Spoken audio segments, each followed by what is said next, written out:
And this will be posted on the NATIS website in a couple of days post this chat. I'm excited about it. Great. We are welcoming people in now. A few of you have already joined. Welcome to the panel discussion.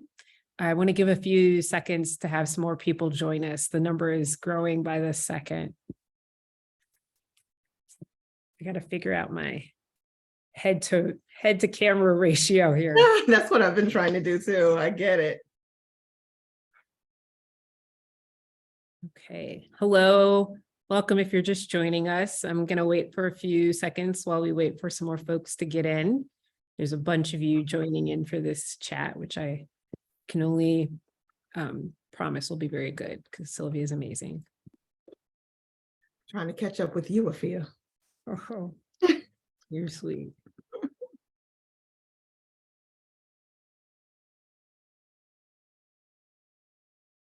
All right, just a few more seconds.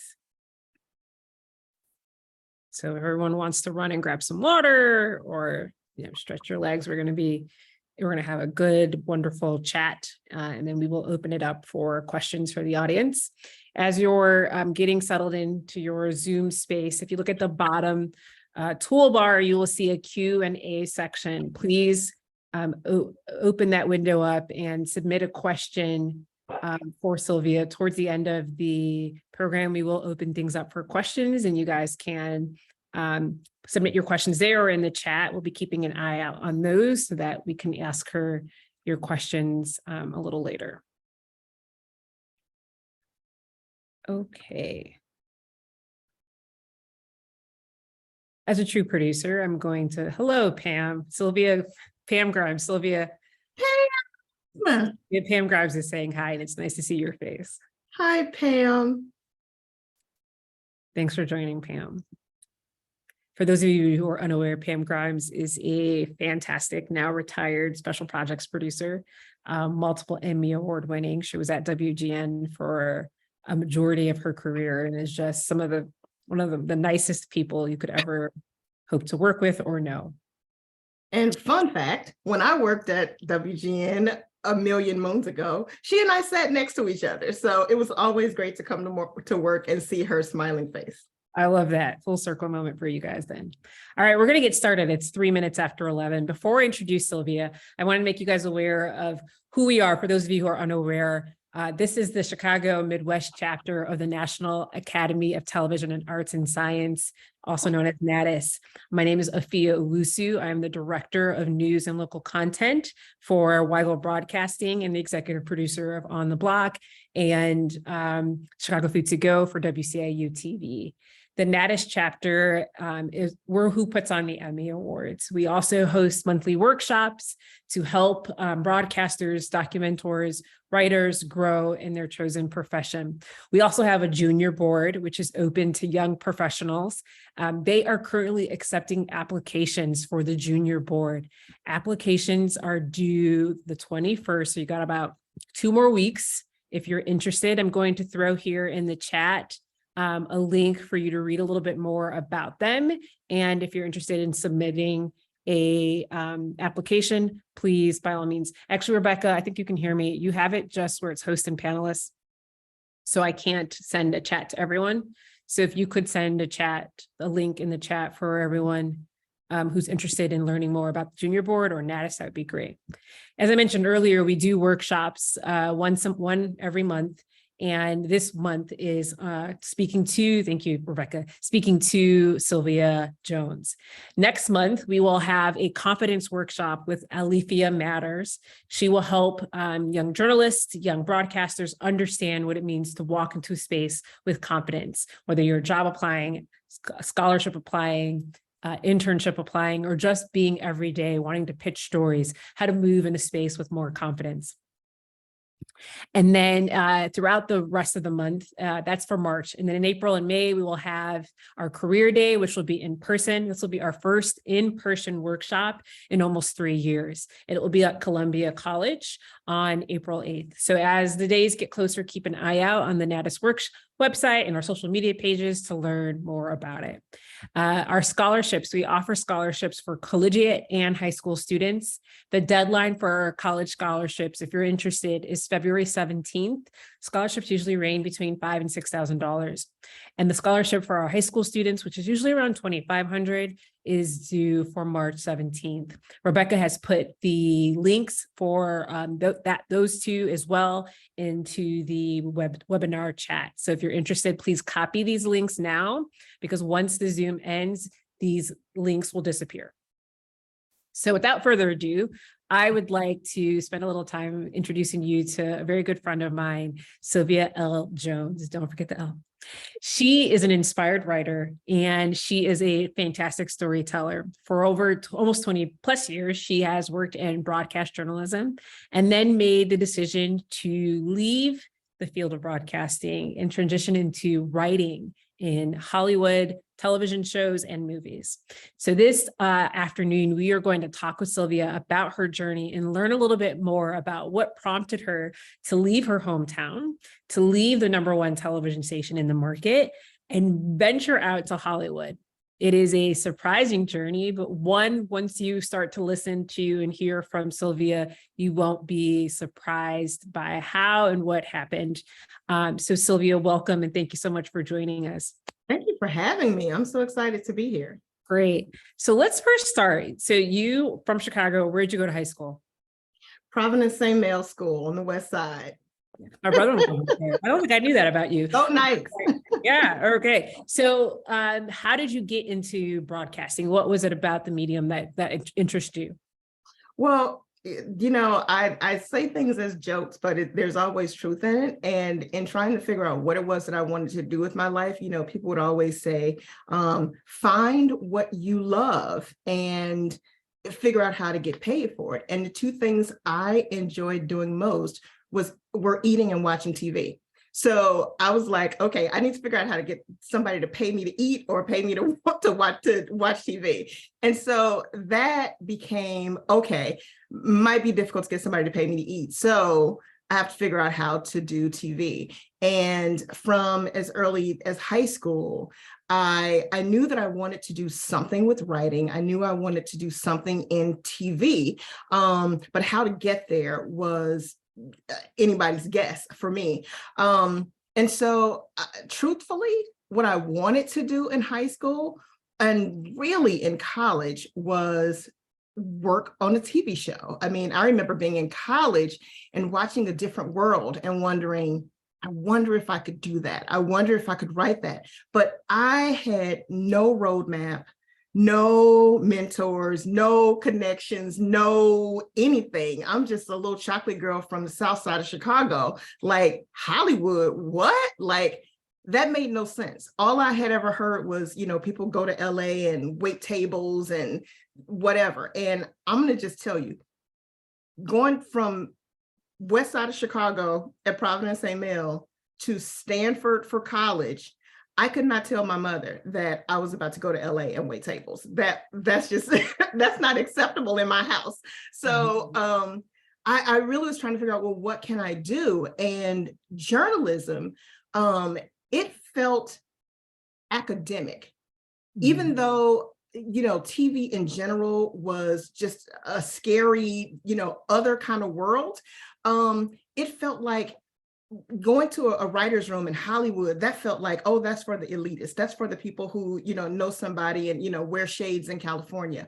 But journalism, that felt like that was for smart people. Like that, you know, that's where people who can study and research and do that. And it's like, I can do those things. Now, all of these years later, I know now that it was just as hard, just as foolhardy even, to venture out on a career in TV news, because I now know just how difficult it is to forge a career in TV news and to sustain that. But in my 22-year-old brain, that's what I thought. I was like, if I can do either one, I can do journalism, because I know that's for academic people, and that's me. And so I set out doing all of the things that you do, you know, sending out tapes to 1 million small markets and hitting the road, telling news directors, oh, I just happened to be in town, wondering if I could stop by, you know, all of those tricks that we learned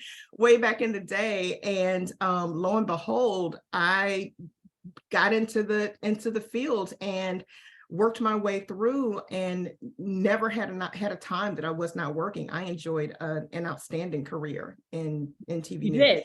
So let's talk a little bit about that career. Let's talk a little bit specifically about the Chicago Times. You spent a little bit of time at WGN, as some people might have heard you mention, and then you went to WLS. You went to Channel 7, and you were the special projects producer there.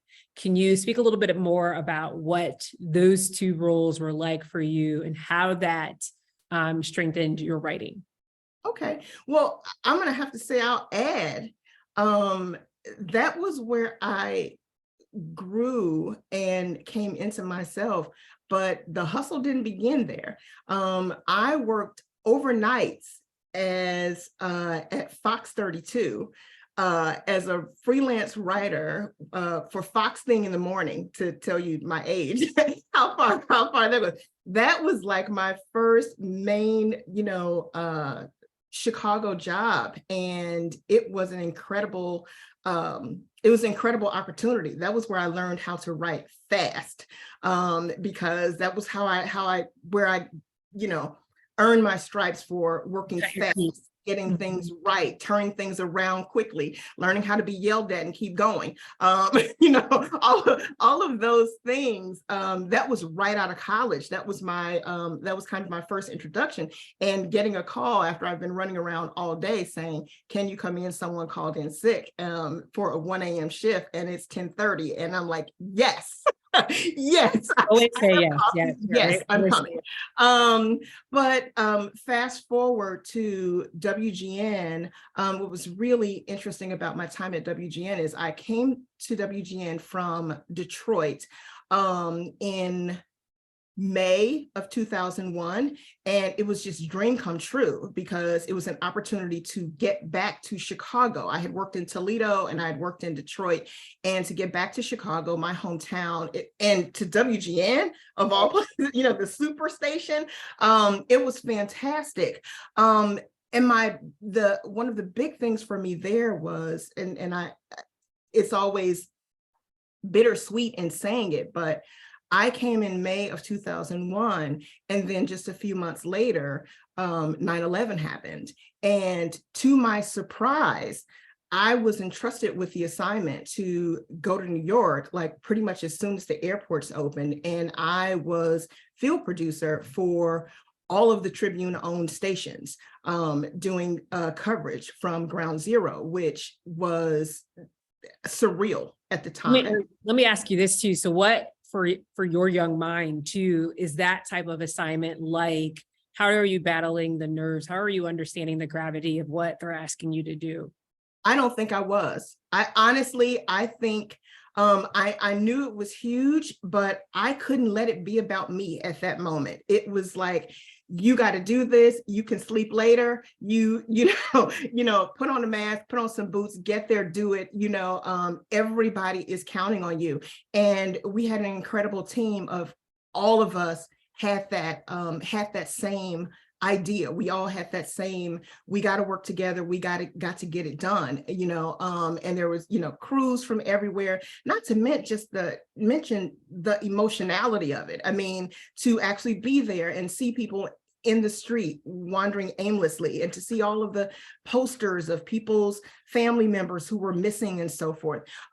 It was, the weight of it was tremendous. And, it was, but there was something about knowing that my news director trusted me to give me that kind of assignment when I was pretty much brand new at the station. I felt like I couldn't let her down. I couldn't let my station down. I couldn't let anybody down. I couldn't let these people down. And so it was just, I had to nail it. That was, to me, there was no other option. I had to do everything that I could possibly do. And I did. Yeah. I did.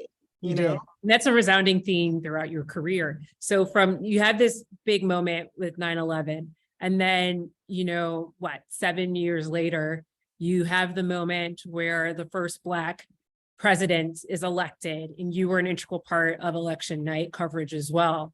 Yes, yes, that was huge. I mean, throughout, all of those never in my lifetime moments, I often tell myself or tell other people that the thing about being a journalist, it has allowed me to be in spaces that I never, and up close in spaces that I never in a million years would have been outside of having the opportunity to be a journalist and to be one that works out in the field amongst the people. I mean, it's just one of those pinch me kind of moments. And I've had so many pinch me moments while I've been doing this, and to think that not only do I get to see this firsthand, but I get to filter it through my eyes and then share it with the world. That is an incredible responsibility. And I never, ever, ever took it lightly. So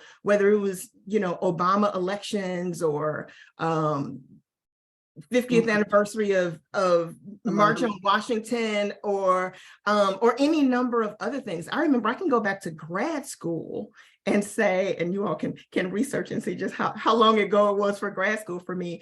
And one of my first assignments, and I went to Northwestern, so we were, covering in Chicago, and to stand shoulder to shoulder with people, with journalists who I had only seen on TV. And, I was kind of in awe, like, oh my God, there's this person, there's that person. But when Mandela made his, first tour to Chicago after being released from prison, and I'm sitting there thinking, oh my goodness, I'm allowed to be here. I get to be this close to this person. And, someday I'll actually get paid for doing this. I mean, I think that was probably my first, even though I wasn't being paid at that point, I was a student, but I think that was my first pinch me moment. And it never stopped. It never stopped. And so having these big historical moments, having to filter it and tell the story through your eyes, what is the writing process like that from a journalistic perspective? What was that like for you? How do you take all this information and whittle it down into sometimes a 3-minute or 4-minute package? Oh, that was always the challenge, because you always want to tell everything, and to try to figure out what is most important first and what is most fair.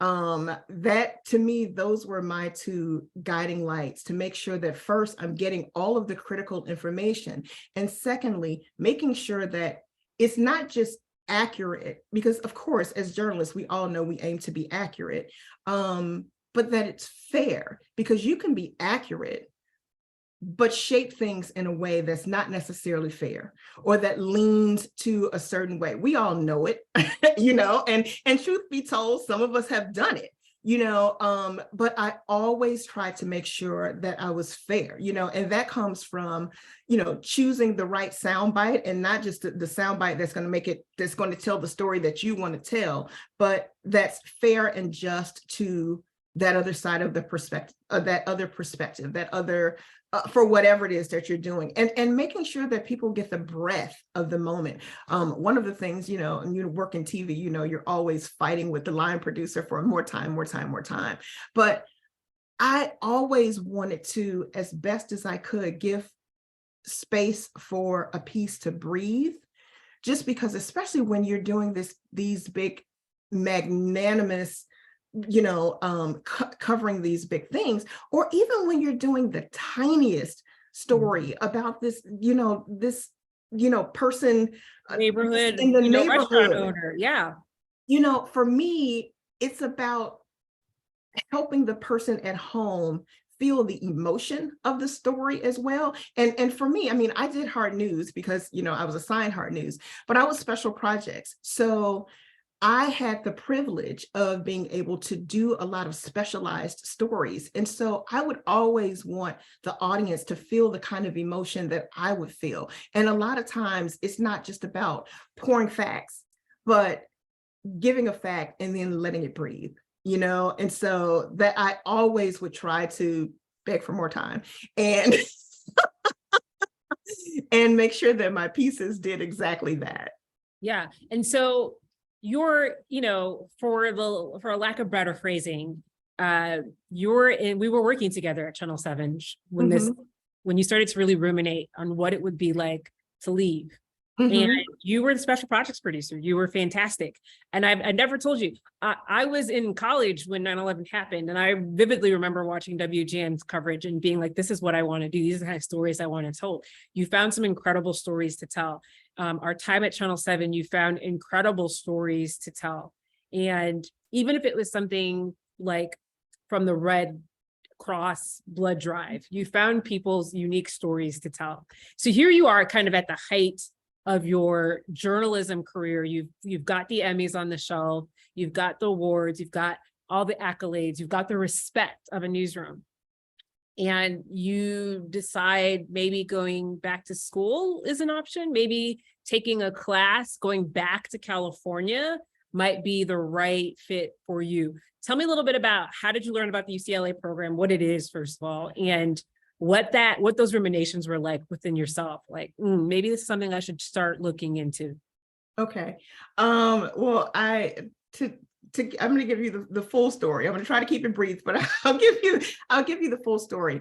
It wasn't an all of a sudden moment. It was a culmination of things. And the first of it was I had, on the personal side, I had gone through a really, really rough period personally.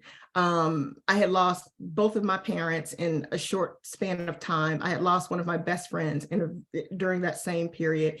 And I also had a situation where I had to rescue my great niece and nephew. And a person who was then and still is single with no children, had to take in these 3 and 7-year-olds and become instant single mom. And that happened for 3 years.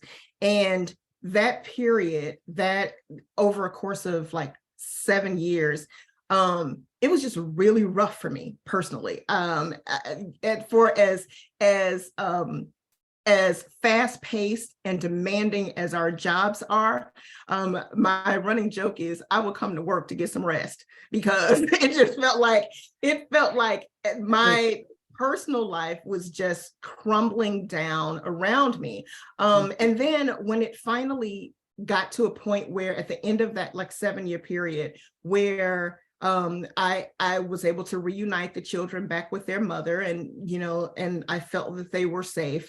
I jokingly now say I had been in such grief, but I was finally able to stop crying at every stoplight. I was finally at a point where I was no longer taking care of anyone else. It was just me, and I could really like see the sun. And I started thinking, okay, I'm like square in the middle of my life, I think, or at least in the middle of my career. Let's do some reevaluating. What do I want to do? I could keep doing this and ride this out, or I could do something else. And if I could do anything else, what would it be? And I'll also add in here, I had not thought about this for a good while, but someone asked me recently, someone other than your mother or grandmother or a relative, what woman has had the most or has had a significant influence on you? And I thought about former US Senator Carol Moseley Braun. I remember interviewing her once, and this was after she had been a prosecutor, after she had been a senator, the first Black woman senator, after she had been an ambassador, after she had had scandal during her ambassadorship. When I interviewed her, she was launching a brand new business selling tea, that she had like bought a plantation or something somewhere, and she was selling this beautiful silk bagged tea. And it was wonderful and beautiful. And she was just so gracious. And I thought about it when I walked away from that interview with her. I remember thinking to myself, first of all, how grand all of her careers had been. I mean, like any one thing that she had done could have been it. That could have been the thing. And yet she kept doing this. And I kept thinking, you know, we only get one life to live, but we don't have to do just one thing with our life. Like, she was the person, watching her showed me that. And so all of these things conspired together to make me start thinking, okay, do I want to ride this out and, you know, do just fine? Or do I want to shake it up? And if I can do anything else, what would it be? And I went back to my college dream of, I wonder if I could work in a writer's room. I wonder if I could break into Hollywood. And so, as crazy as that felt at 40 plus, I started, you know, after what I had been through, I was like, if that didn't kill me, certainly this won't. I mean, I really looked at it as the worst that could happen was that I could fail. And after what I had been through, failure just did not seem like the worst possible thing in the world. You know, I really had already hit my rock bottom. So I'm like, this, oh, well, you all chew me up and spit me out, you know, maybe I'll go back to journalism, but I got to try this, you know.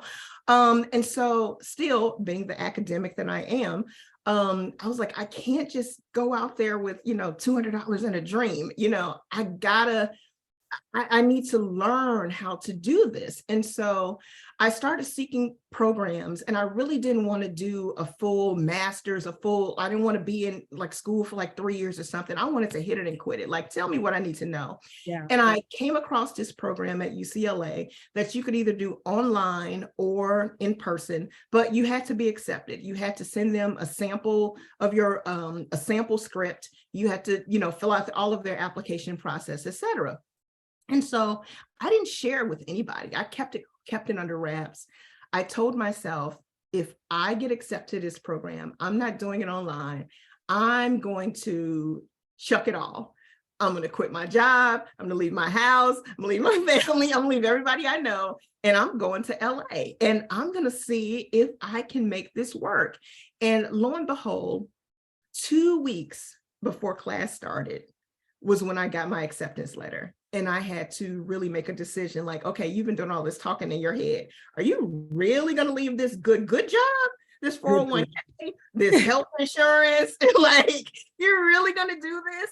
And, you know, and it was really a tough decision, but I just kept telling myself, if not now, then when, you know? And as secure as I felt in my job, I just felt like I'd rather try and fail than live with regret of never knowing, you know? And so I turned in my resignation. A lot of people thought I was having a mental breakdown. I wanted to ask you, how did you deal with the naysayers, the people who were like, what are you doing?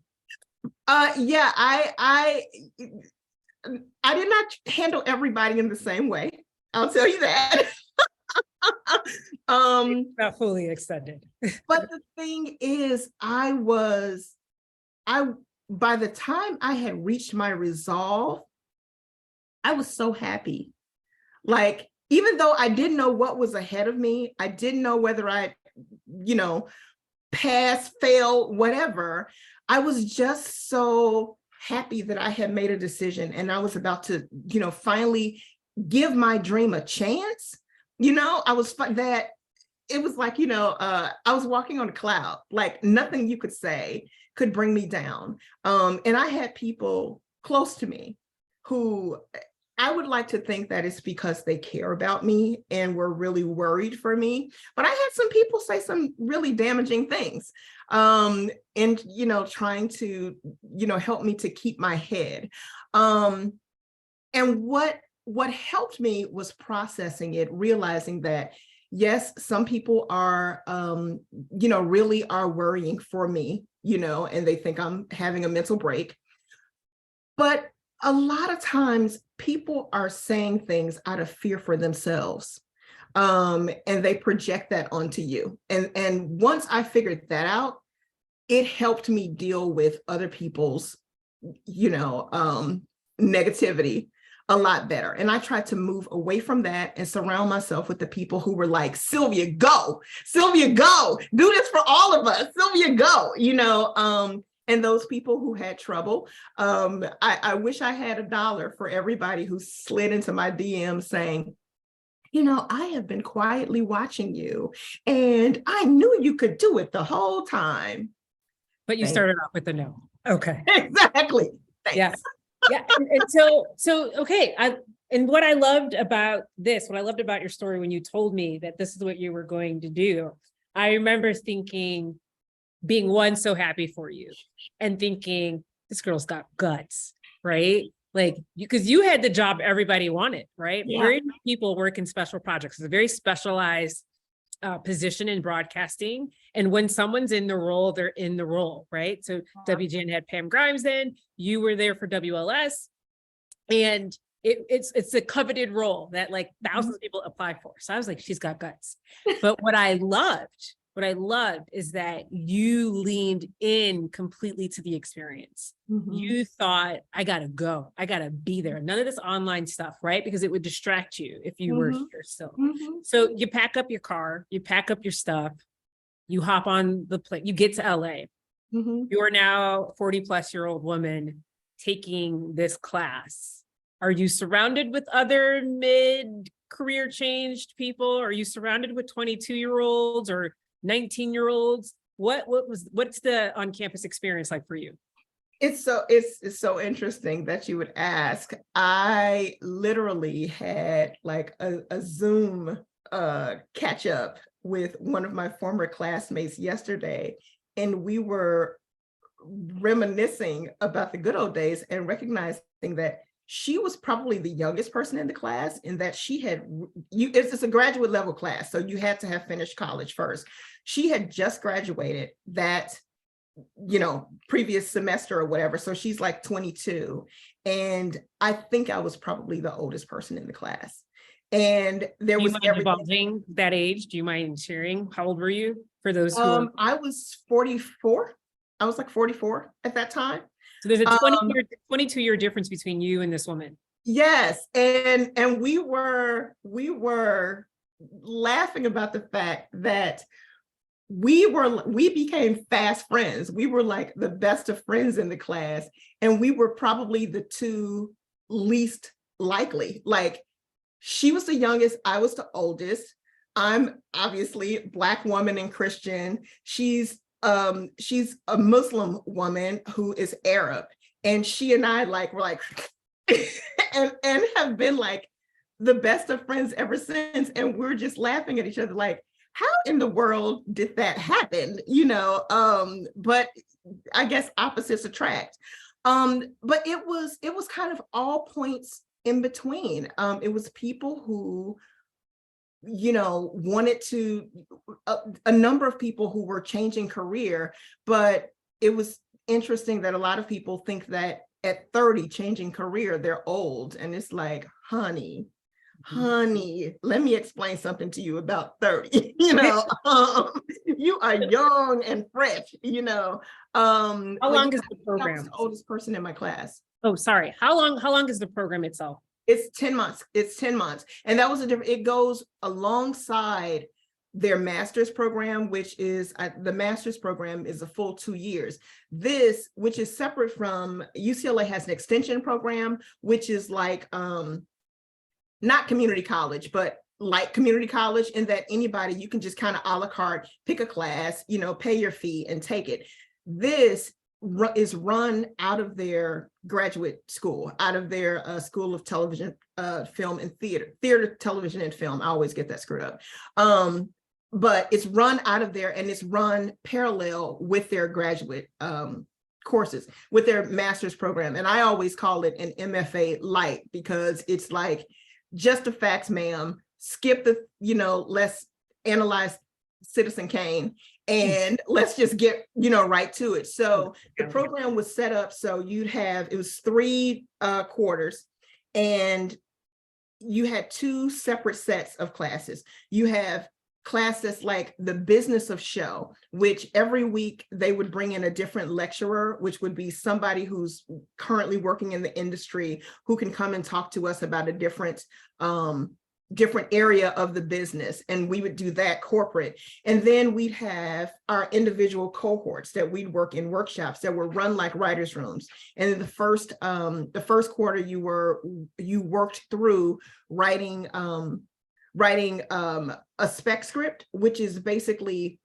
you pick up a show off television that you love and you write an episode that doesn't exist, but as if you were a writer on that show. So you'd write an episode of that show. And then the second 2 quarters, you write scripts that are original pilots, your ideas. So the idea is you've been worked through, taught, coached by, professionals and so forth. And by the time you leave the program after the end of that 10 months, you have essentially a portfolio. Almost all working. Yeah. Exactly. So you're armed with 3 scripts. Sorry, so did the class meet every day, or was it a couple times? It was like twice a week, 2 or 3 times a week, I think. Yeah. So what are you doing those other days? Is it so intense that like those other 4 days or 5 days that you would be in class normally, you're working on projects, or no, I was working in LA? Okay. I was working. And that was another part of this. The class is called the Professional Program of TV, Film, and TV and Film Writing. And the idea of it is, because all of our classes were evening, the idea of it is it's for working professionals. So at the time, I had managed to weasel my way into a job as a production assistant on Criminal Minds Beyond Borders. And I was working. How did you weasel your way into a production assistant job? You're moving from Chicago to California to go to this master's program. How did you just weasel in? Well, here's this. So when I left, mind you, I don't know anybody. I don't have any kind of connections. I don't have any kind of anything. So I tell myself I produced my way into a job. Me and my naivety, now, people will tell you, you don't do that. That's not etiquette. You don't do that. Well, I didn't know what etiquette was, and I didn't know what was acceptable or what you do in broadcasting is not the same. Exactly. Yeah. In broadcasting, if you're trying to get something, no, it's just incentive for you to go, no, I can't come in the front door. Oh, okay. All right. Let me go around the back. We'll wait for you at the back or the side. There's going to be a fire alarm. I'll be waiting for you. That's what it is. So when I went to LA, I'm doing this program, and it's not a fellowship where, there are a number of fellowships where the studios sponsor it. And after they finish the fellowship, they put you on a show, like a Disney show, if it's a Disney program or whatever. This is just school. So I'm like, how am I supposed to do this? So people are telling me, well, you just have to break in. That's the hardest part. Once you break in, you'll be fine. And I'm like, okay, so let me go get my crowbar. I mean, like, how am I supposed to do it? Like, I have how do I break in? Yeah, no roadmap. I have no idea how to do this. So I'm literally anybody who I can talk to, who, their cousin moved to LA 5 years ago and they might have coffee with me. Please, can we have coffee? Can you talk to me and tell me anything? And so then I started thinking about my ABC contacts. Now, as well as most of the people on this thing, broadcast and entertainment are nowhere near. So I don't know any of these people who are on the entertainment side, who are in Burbank. I started just looking up random people who were at the Burbank, who were at Disney, sending emails saying, hey, I'm Sylvia Jones. I used to work at an ABC affiliate, blah, blah, blah, blah, blah. I just quit. I'm coming out here. I'd love to have an intern. 99% of the people ignored my email. Like they should have. Sylvia, who? What? Like, people with good sense should ignore this little stalker girl talking about, can you help? I'm moving to LA, would love to chat. Yeah. Yes. I got one response. And let me tell you, all it takes is one. All you need it. Yeah. All you need is one. That person happened to be Channing Dungey, who was the president of entertainment at ABC at the time. And she Wait, you had the nerve to email? Oh, yes, I did. This is what I mean by naivete. And she sent me a lovely note back saying, pretty much cease and desist. Like that's not what she said. I don't want to put that on her. But First of all, she's like, how'd you get this email? Exactly. And she's just like, dear Sylvia, I'm so excited that you're excited. But this is pretty much not how any of this works or whatever. And I'm like, yes, she responded. Like, that's all. It didn't matter that you were telling me no. It was just that you responded, because you responded, nobody else did. So then I'm like, hey, I'm in LA. I'm gonna be in LA.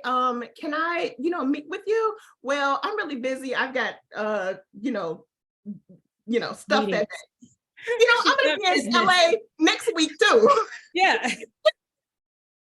So you just you broke her open. You kept emailing. And eventually she said yes. I came, I met, I didn't even sit down. My meeting with her was that short. It was like maybe 5-10 minutes. I did not even sit down when I went to her office to because I would just happen to be in the neighborhood. Like, you know what I mean? And I scheduled day. Right. And I just wanted to stop by to, to say hi, as a former cast member of ABC. And she was lovely and kind and, et cetera, et cetera. And I sent her a bouquet of flowers afterwards and was like, it was so nice that you took time with me, yada, yada, yada. And I'd love to have an internship on an ABC show. And she was like, I don't think we do internships, but I'm going to send you to somebody else. And that person sent me to somebody else. And I kept following up till I finally got to somebody who was like, well, we don't do internships, but if you'd like a production assistant job, I can give you some contact names. That was as much as they were willing to do. They gave me some contact names. Which is gold. That's what I was about to say. It was gold, but it wasn't like, hey, this is the former whatever. It was like, here are these contacts. I went on interviews for 3 different jobs. The first 2 told me flat no. And I won't even say what shows they are. They were very popular ABC shows, but I was treated terribly. And I'll say that because people always ask me the question, okay, being a Black woman, what was it like, going out to Hollywood or whatever? And, I always tell them, yes, there are issues with being a Black woman and going anywhere, but I've been Black all my life. So like, I expect it. And I you lean into it almost because I lean into it and move on.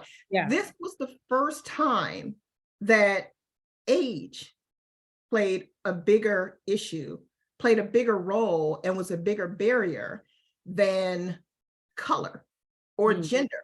And I wasn't used to that because, as you said earlier, I was at a place in news where I'm senior, and that's a badge of honor. Yeah, that age is an actual asset. Exactly. It's an asset. Whereas now it is, it's a stumbling block. I mean, I had one of the people who I interviewed with came right out and told me, well, I don't typically like to hire people who are older because, you're not going to do what I tell you to do. And I'm like, ways, you're not flexible. Yes. And I'm like, yes, I am. Well, if I tell you to get coffee, or if I tell you to go out to the parking lot and pick up cigarette butts because our executive producers throws them in the parking lot, and that's not a good look for us, you aren't going to do it. Yes, I am. I mean, it's like, yes, I am. I promise you, like, I have left too much on the table. I understand that I'm going at the bottom, and I'm willing to do it. And also, have you ever been to an HR meeting? Like, do you recognize that you're not supposed to actually tell the person that this is, what I mean? But in Hollywood, HR is different, right? Very different, or non-existent. # me too.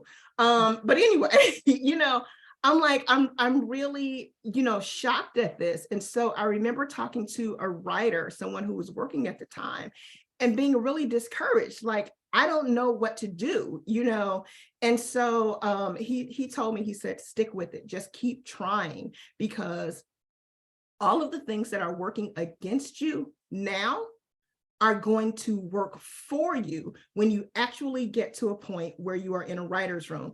The writer's room, they're going to appreciate all of your maturity and, and your experience and all of that kind of stuff. Whereas, you know, it is hard for you, you know, when the boss is 30 and, you know, they are trying to get their own footing and their own shine and don't necessarily and you know, maybe they see you as a little bit of a threat, you know, and so, but just keep at it.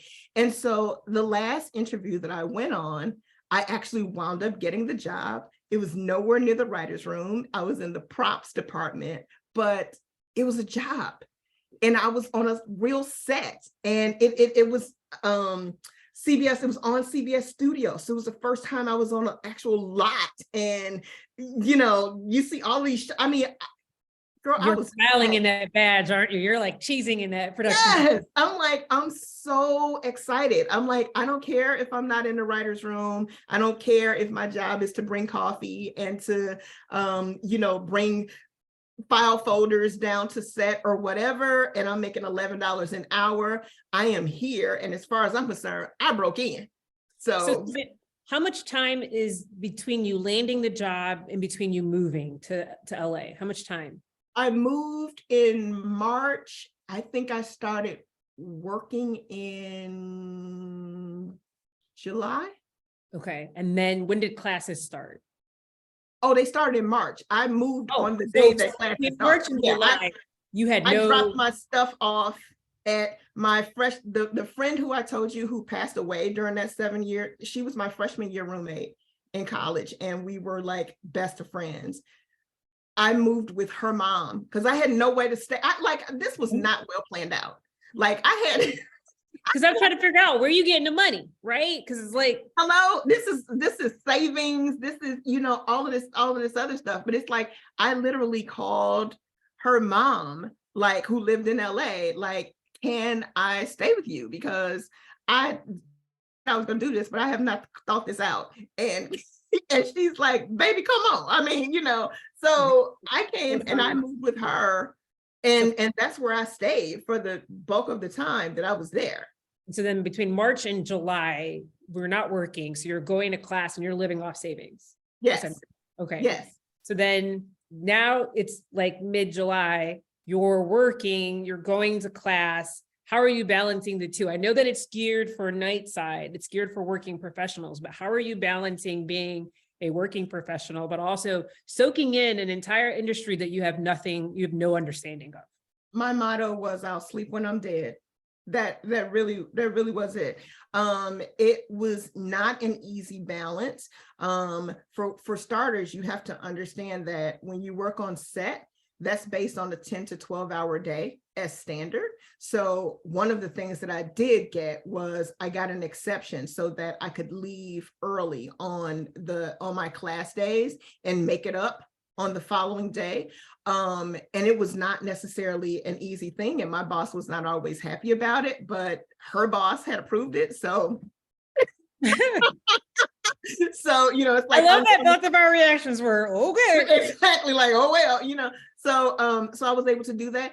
Also, I had a hell of a commute because the distance between where I was living at the time to where, and I'll say the names. I don't know if there's anybody on the chat who knows LA area, but if they do, they'll understand this. I was living down in Paramount by Downey. I had to go to the Valley for work, Studio City, and then had to go up to Westwood for class at UCLA. Yes, so I was making a big triangle every day. I mean, my commute from work and from Studio City to Westwood in traffic could easily be 2 hours. It could easily be 2 hours. I mean, so I spent a whole lot of time commuting, working, and then I would get up to do my writing. 4 a.m. is my golden hour. I would set my alarm for 4 a.m. to get up to write, to do my assignments and that kind of thing. So my sleep was extremely limited, but I felt like I can't, I put everything on the line. I didn't come out here to play, so I had to get it done. And I also think that also helped move me forward, because it's not to say other people didn't have a drive. Of course, people have a drive, they're doing it. But when you have so much at stake, when you've put so much on the line, you have a different kind of drive. Whereas somebody else might say, I ain't doing that. I'm like, oh, I'll do it. Sure, I'll do it. Yeah. And so that was my attitude the whole time. Which had to be at 10 weeks, right? So you could sacrifice for 10 weeks. Yeah. So 10 months. 10 months. Oh, I'm sorry, you said 10 weeks. 10 months. Okay. So you do the program, you get through it.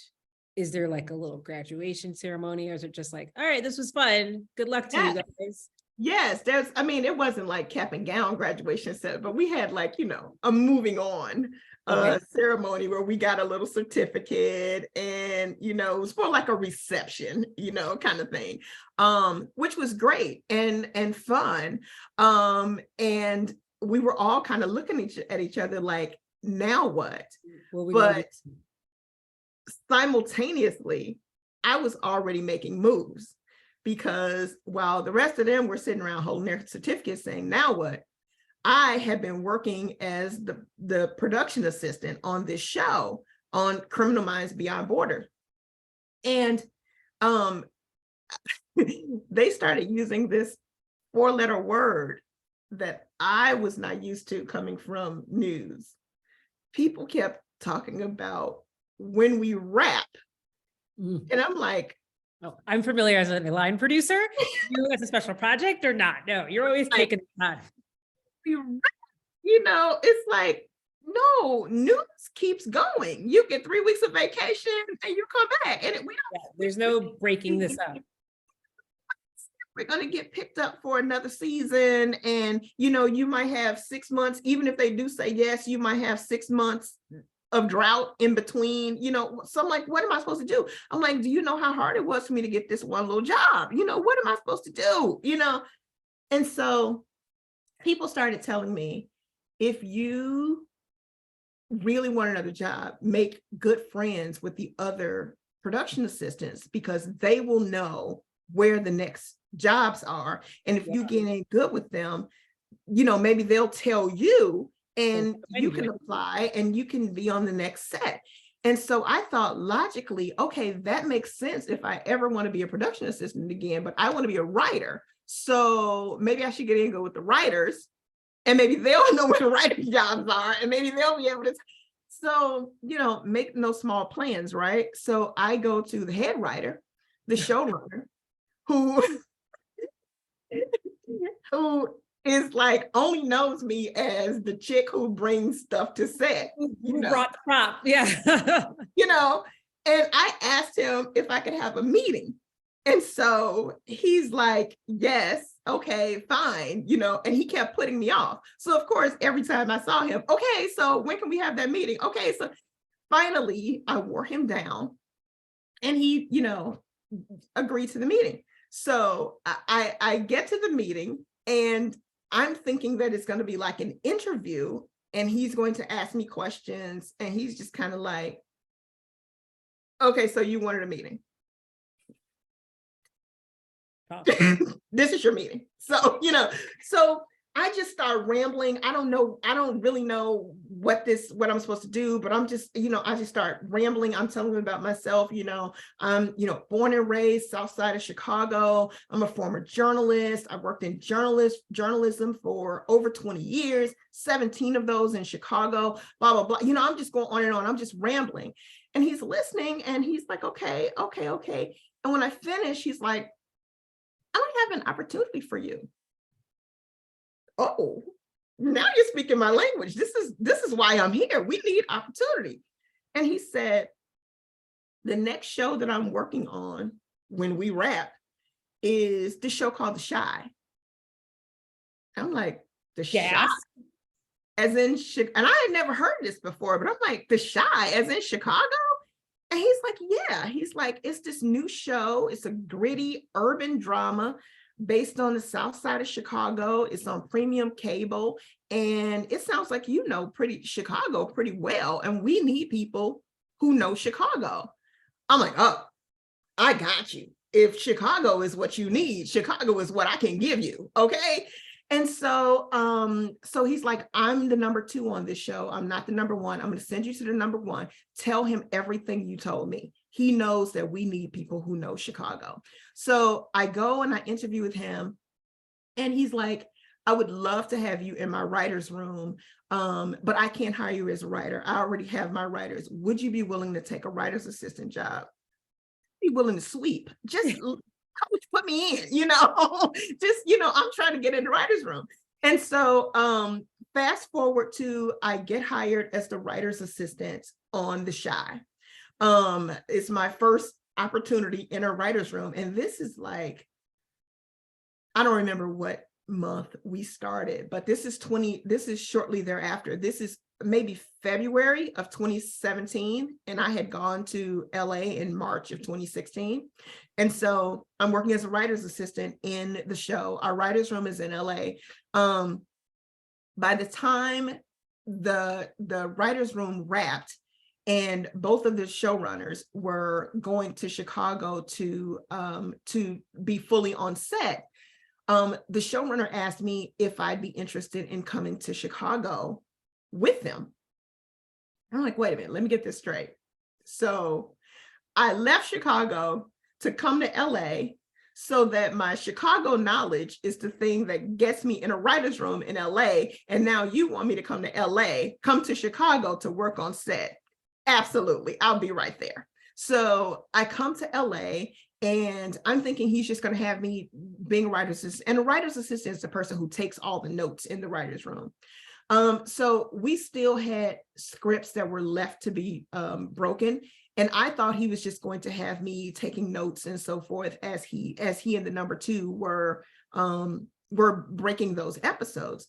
Instead, he plopped me on set and was like, I need you to be the writer on set for the next 3 or 4 episodes or whatever. So everybody is suddenly what does writer on set mean?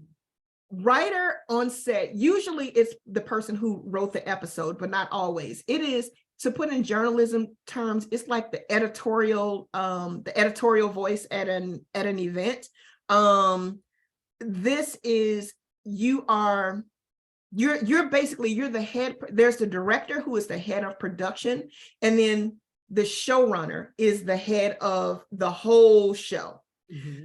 In absence of the showrunner, the writer on set is the voice of the showrunner. So everything comes, the writer on set is essentially kind of the boss on the set. I mean, that may be overstating it a little bit, but you're giving context. It's an important role for a novice to have. It's an important role, even if you are not a novice. It is crazy if you are a novice. Like, it's crazy if you're not. I mean, because this is the person who, the writer on set, part of what you do is you are the keeper of the script. So you are making sure that the actors are saying the lines that they're supposed to say. You're making sure that the director is getting the shots that need to be, that they need to get. If there's a question, about the script or what the intention is, or can something be changed, they come to the writer on set. Very often scenes may need to be changed on the fly. You have to rewrite that on set. So it is a very important and powerful position. Everybody is kind of looking at their writer on set. Nobody knew I was the writer's assistant. Everybody thought I was a full staffed writer. And I was just so surprised that he even gave me that opportunity. But he's like, you can handle it.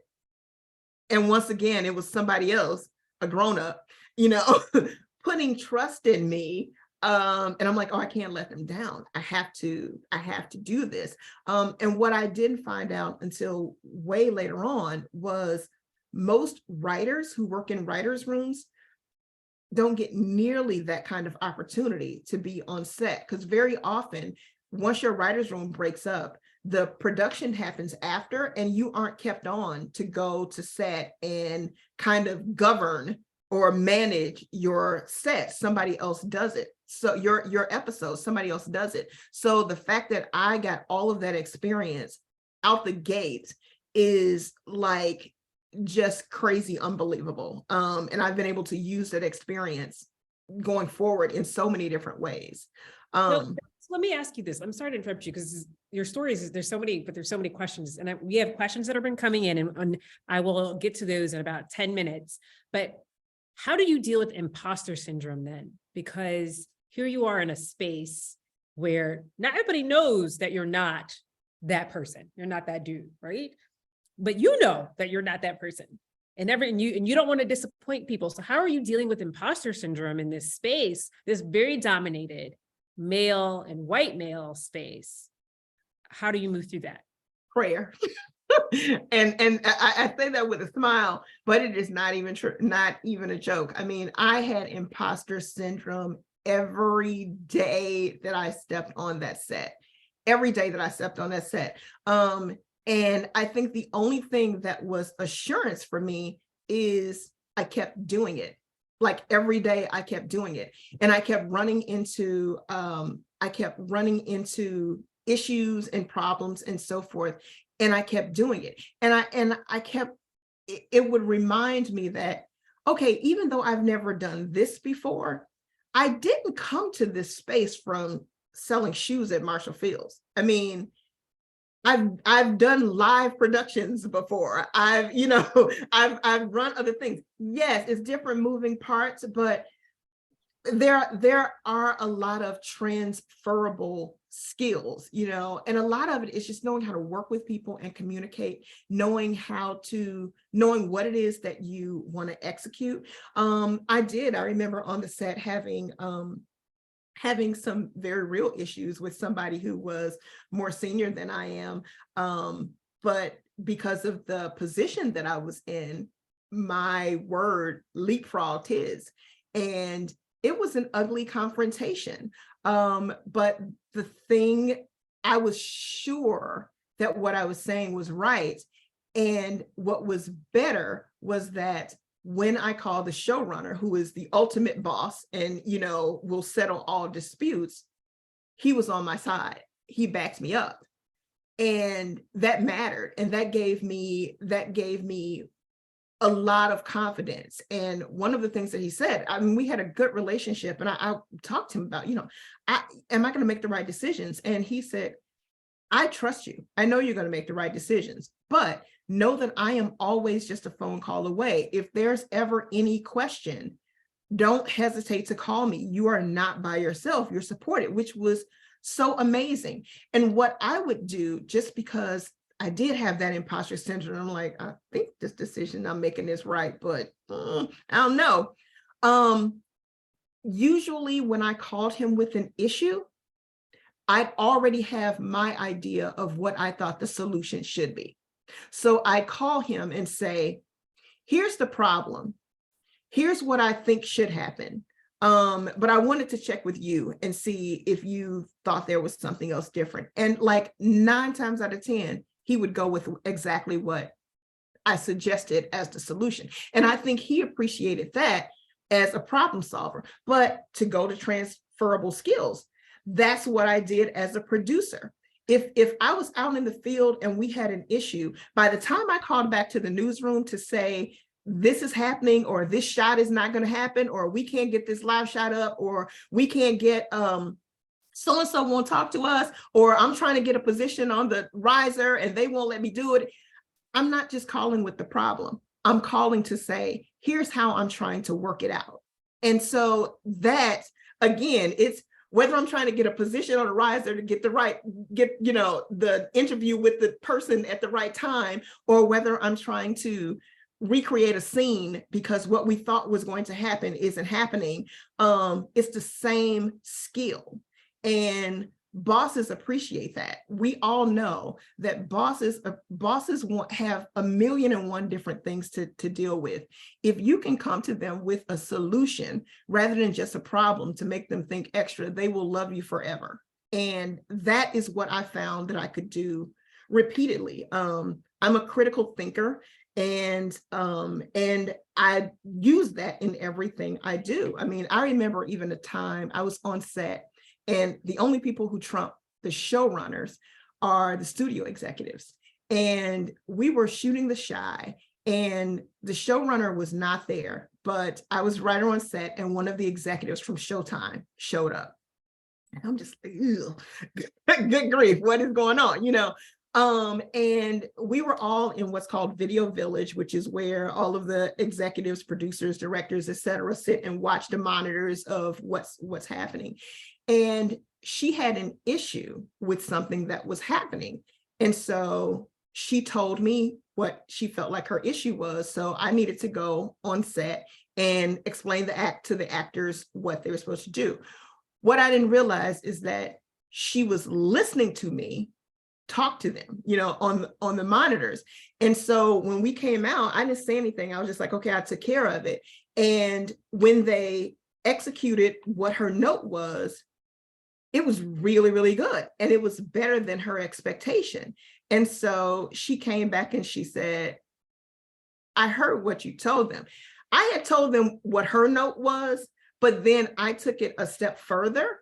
And she said, why did you tell them that? I was like, because I understood the note that you were giving, but I felt like I understood the spirit of your note more. And I didn't feel like they were going to execute what you were really trying to get at if with just your note. So I told them more. And she was just like, yeah, you got it. And it's like those kinds of things when you make those mental notes, and kind of all of them in Video Village were looking at me like, oh, wow, you just impressed the executive, those things make a difference. And then when you're trying to get your next job and you're calling those people remember those things. Those people recommend you. So yes, it was imposter syndrome every day. But the thing that kept me through was doing what I know, following my instinct, not being afraid to say when I didn't know, and trying to be a problem solver. And also just, for lack of a better term, not being an asshole. When you are nice to people and kind and you communicate and you hear other people out rather than just being like, I'm the boss, do what I say, it goes so far. And all of those things are things that I did as a producer. I'm just now taking those same skills, the hard skills as well as the soft skills, to a new arena. And so I convinced myself by doing it. Ooh, girl, so many gems. So from The Chi, you landed a gig on the spinoff of Suits, Pearsons, correct? Mm-hmm. And in that space, you were there as a writer. Yes, that was my first full-time writing position. And even that was weird because people in Hollywood typically get jobs through agents and managers and so forth. And at that time, I didn't have any representation. And so my bosses, the showrunner and the number two, because that 4-letter word came back up, rap, after we had finished season 1, and it was going to be months on end before, season 2 would come around, if we even got a season 2. And so they started sending me out on interviews with people who were studio execs who they knew, friends of theirs, like, would you do me this favor? We, really feel strongly about this woman. Would you, meet with her? And so I started meeting with people who they connected me to. One of those executives, who was at Fox 21, he was listening to me talk, and he looked at my resume and saw where I went to college. And he asked me if I knew this other woman who went to my same college, who happened to be an exec at NBC. And I was like, it's really interesting that you say that. She's one of my Facebook friends, but I don't actually know her. Like, how you just have a bunch of people who are Facebook because of college connection or whatever, because I'm older than her too. So I was long gone by the time she got there, And so he was like, I think she'd love you. And I was like, and he's like, I want to send her a note and say, I think she should meet with you. And I'm like, why, yes, send her a note and tell her that she should meet with me. And so he sent it right there while I'm talking. He's just a typing. And I'm like, yes, dude, please do that. And so I followed up. I interviewed with her. And at the time, and mind you, these meetings are just general meetings. They aren't for specific jobs. It's just, you meeting executives, and then if they think of something or if they're working on something that you seem right for, or that they vibe with you or whatever, then they'll recommend you for, this show that they're working on or that they know is happening. So I go meeting with her, just again, it's another exec that I'm meeting with. And I was just coming off The Shine. She's like, I know you just came off The Shy. So is that the kind of show that you really want to work on? And I was like, I loved working on The Shy. I mean, it spoke to my upbringing, South side of Chicago. I know that. I was like, but truthfully, I don't have to work on that kind of show. I'm open to all kinds of things. I was like, if you really want to know what I like to work on, I like to work on shows where there are women in the lead who are smart and badass and who make poor choices and, live complicated lives and that kind of thing. I was like, that is the yummiest thing for me. And she said, we're about to do a spinoff of Suits where our lead, Jessica Pearson, is about to leave New York and go to Chicago and get, roped up in Chicago politics. Think you would be perfect for that. I was like, I think I would be perfect for that too. And so she's like, I'm going to recommend you to the showrunner. They're about to get ready to start a writer's room. Are you interested? Of course I'm interested. Why are you asking me for questions? Yeah. Right, so I go through this whole process with the showrunners. It's like 5 or 6 of them that I have to, interview, the producers and all this other kind of stuff. And I get that job and I land that as my first full staff writer job, which was amazing. And while I was on that job, I got a call out of the blue from a producer who asked me if I had ever heard of the Clark sisters. Mm-hmm. And I thought that was just blasphemous. I'm like, of course I've heard of the Clark sisters. What are you talking about? That was the soundtrack of my childhood, And so she said, well, your name was recommended to me. We are looking for a writer. It's already set up at Lifetime. They want to do this movie. We've already had several other scripts, but Lifetime likes the idea of doing a movie, but they haven't approved any of these scripts. So we're looking for another writer. Would you be interested in pitching on this movie? I'm like, of course. Meantime, I'm Googling how to pitch on a movie. Like, I don't even know what that means, And so she told me, she's like, bring me your take. If you were to write this movie about the Clark sisters, pitch it to me. And if I like your take, I will then recommend you to the executives at Lifetime, and then you pitch it to them. And if they like, what you have to say, they'll hire you and you'll get the job. So fast forward, I go through all of that, jump through all of those hoops. They all liked what I had to say about, how I would go about approaching the movie. And to date, the best compliment I've received since I've been in this industry is when I turned in my first draft to the executives at Lifetime. She said she read it and she goes, now we have a script that we can actually make. And considering that I was the 4th writer who was hired to write that script, that was like just incredible. And so that went on to be, that was the first movie I had ever written. You were nominated for? Yes, it got made. It was well received. It was highly rated. It got awards. Like it was lightning in a bottle. And so it has been exceptional. And, I've just gotten, from there, I've just been kind of solid and have gotten show after show after show. So you also got to work with a very well-respected and widely known director, Ava DuVernay. And I remember seeing a tweet from her, like thanking the writers and people, and she'd mentioned you, and I was like, so we could talk for hours, but I want to leave space for people's questions. So my last kind of question for you is, in this space that you are now, having worked with people to the likes of her, having done this amazing movie that was critically acclaimed, it has affirmed what you knew as a child, right? It has affirmed what you knew leaving Chicago as a 44-year-old. And it's funny that all the opportunities that you got were also Chicago centric, right? So now that you're in this space, how do you see, and you've mentioned this a little bit, how do you see your background as a journalist, as a writer, translate into the writing that you've done for television?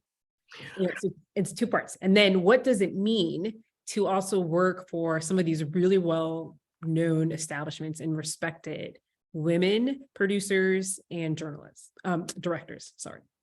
Oh my goodness. Well, I'll say, wow, I don't even know where to start. To say how does the journalism inform my writing? I can tell you it informs everything. One big way is, especially with the kind of job that I did, that I was always out, always talking to people, dealing with people from every walk of life. I have so many different voices in my head. Some might say I need some help for that, but it helps build. I think it helps me with character building. It helps me even with understanding dialect and how people speak and how people talk, because I've had so much of it, and helping me just be able to figure out different sides and different perspectives in characters, because I mean, any show is going to be boring if everybody has the same kind of thought. Having done this for a living on the journalism side, where you are the contrarian, whatever story you're doing, you're actively looking for, you're always trying to answer that question.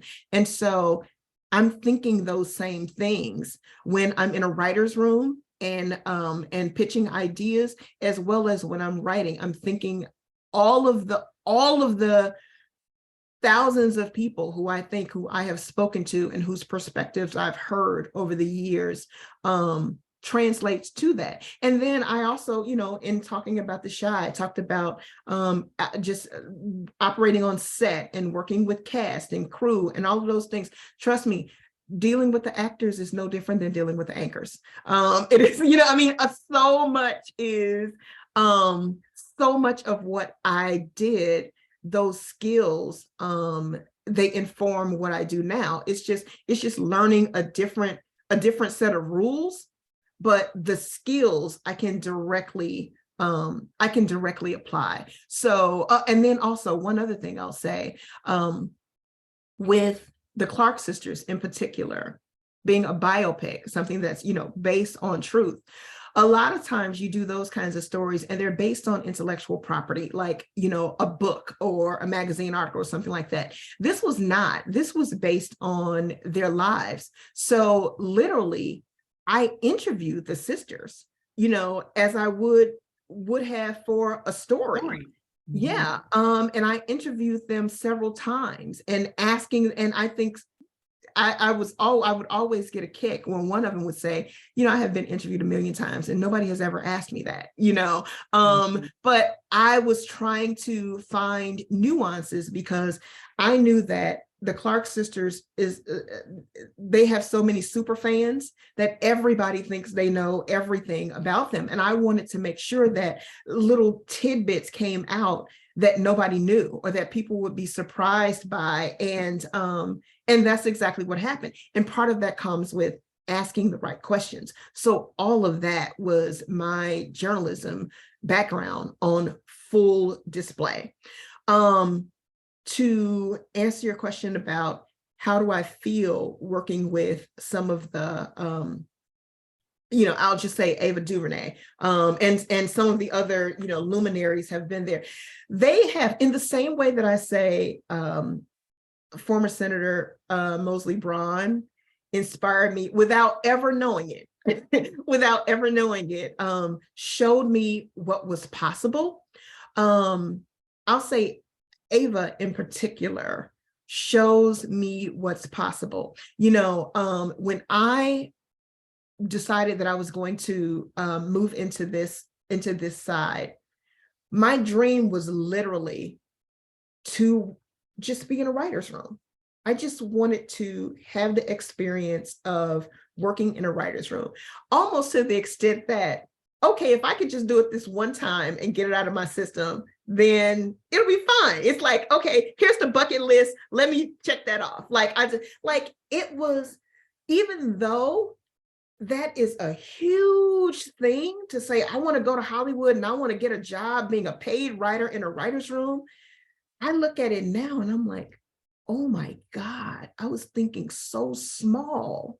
Like, that was just the tip of the iceberg. I can look at people like Ava and say, I want multiple shows on the air. I want to, have, my own company. I want to have, like, people like her show me what I can be. Like, they show me the possibility, just like I want to be that now for other people. And I think I am that in some ways for other people. People look at me and say, oh my God, if she can do it, so can I. And I love that and appreciate that. I try to tell people all the time, the only person who thought I was special was my mother. Bless her dear soul. I am as regular gets, so if I can do it, yes, you can. And I look at people like the Ava DuVernays of the world, and I'm like, oh my God, she's doing it. I can too. Yeah. And I can tell you by the number of questions that we have in this chat, you are definitely doing that for some people. So I'm going to start off with a former colleague of both of ours, Steve Delinsky. Can you please repeat the name of the UCLA program? And do you think being on campus was crucial for making connections? It's the UCLA professional program for writing for television.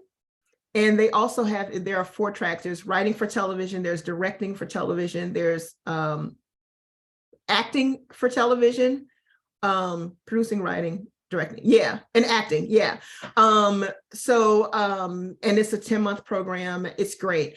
I think so, in terms of being on campus, but I don't know. I really don't feel comfortable saying that you have to be on campus, because I understand that that's not conducive for a lot of people. And our world has changed post-pandemic. You have to realize pre-pandemic, doing things online was almost, you were almost a unicorn doing things online. Now it's standard fare. It's almost expected. So I don't know. I only have my experience. And for me, it was important to be immersed in it. I was afraid that if I didn't totally put myself into it, too many days I would miss class because I was supposed to be walking out of Channel 7 and they were going to send me to Skokie for a fire. And you know what I mean? It's like, I just knew that was going to be the case. And, that was not what I wanted to do. And I just felt like I wouldn't be able to give it the full attention that I wanted to give it, knowing what I knew about what my life and my schedule looked like working in news. That being said, I can't say that, doing it online is, won't get you a great experience or won't get you the connections or whatever. I just can't say that because I haven't had the experience. I did what's best for me. And I think that whether it's this program or any other program that you choose, you have to do what's ultimately best for you. Great. That's a great answer. This one's from Kenya. She wants to know, how can she pursue a bridge path for her dream, which is right now she's working in TV daytime primetime in Chicago until she's able to take the leap of faith to go into LA. So is there a bridge you think that she can straddle? Is there some way that she can kind of start to lay the groundwork for her future in LA? You know what? It always sounds cliche when you say network, but if the one thing that you can take away from my story is I was never afraid to raise my hand. I was never afraid to ask people and to ask boldly. A lot of people will tell you no, but all it takes is one yes. And so the best bridge is to find somebody who will be willing to carry you over, or who will be willing to introduce you to that next step. You will be able to get that through. I mean, it's just constantly expanding your network, knowing, making sure people know what it is that you want to do. And that's another thing. A lot of times we think about getting to know people as, going to a First Friday and collecting a card and that's it. No, I'd say build relationships with people before you need them. Work hard to build those relationships. And also don't assume that they know what it is that you want to do. Be vocal. Let people know what it is that you want to do. You never know what opportunities they'll know about that you don't know anything. And that's another takeaway that I think people should do. When I was bold enough to go and get that meeting with the showrunner, I didn't know that the Chi existed, not to mention that he was going to be one of the bosses on the show. I went literally trying to put myself out there, because I'm like, I feel like you need to know who Sylvia Jones is right now. And so that is whether it's, you're trying to get to LA or you're trying to do whatever, it's going to be who you know. And don't feel like, okay, if my daddy isn't the president of a studio, then, whatever. I wasn't connected either. I got myself connected, and now with social media, it's more common and more and easier than it's ever been. You can literally reach out to people and build relationships on social media. That is the best way that I can say, short of actually jumping in feet first and moving to LA and making your way through. Nice. This one is from Diana Bolar. She said, hi, Sylvia. So happy to see my Northwestern classmate. Your story is literally where I am right now at 50 plus. Any advice on how to break into TV, writing, producing in present day? And your last answer was pretty close to it. Yeah, I think so. I think network. Whatever it is that you want to do, whether it's writing or producing or whatever, one thing that I'll add is do it. A lot of people are getting traction by, people like, well, I can't get anybody to make my short film. You might have to crowdfund or do whatever. Make your short film, make a web series, make whatever it is that you need to do and put it on there.